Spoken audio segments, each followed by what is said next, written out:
2A സമം 3B സമം 5C ആയാൽ A:B:Cയുടെ വില കാണുക.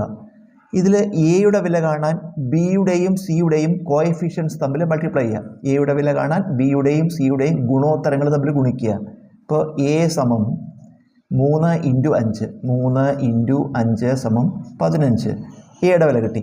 ബിയുടെ വില കാണാൻ എയുടെയും സിയുടെയും ഗുണോത്തരങ്ങൾ തമ്മിൽ ഗുണിക്കുക. ബിയുടെ വില കിട്ടാൻ എയുടെയും സിയുടെയും കോഎഫിഷ്യൻസ് തമ്മിൽ മൾട്ടിപ്ലൈ ചെയ്യുക. 2 × 5 ബി സമം 2 × 5 സമം 10. സിയുടെ വില കാണാൻ എയുടെയും ബിയുടെയും ഗുണോത്തരങ്ങൾ തമ്മിൽ ഗുണിക്കുക. സിയുടെ വില കാണാൻ എയുടെയും ബിയുടെയും കോഎഫിഷ്യൻസ് തമ്മിൽ മൾട്ടിപ്ലൈ ചെയ്യുക. സി സമം 2 × 3 സമം 6. അപ്പോൾ നമുക്ക് എയും ബിയും സിയും കിട്ടി. A:B:C എത്രയാണ്? 15:10:6. നമുക്ക് ഒരേ സംഖ്യ കൊണ്ട് എല്ലാത്തിനെയും വെട്ടിച്ചുരുക്കാൻ വെട്ടിച്ചുരുക്കാം, ക്യാൻസൽ ചെയ്യാൻ പക്ഷേ പറ്റില്ല. ഉത്തരം 15:10:6.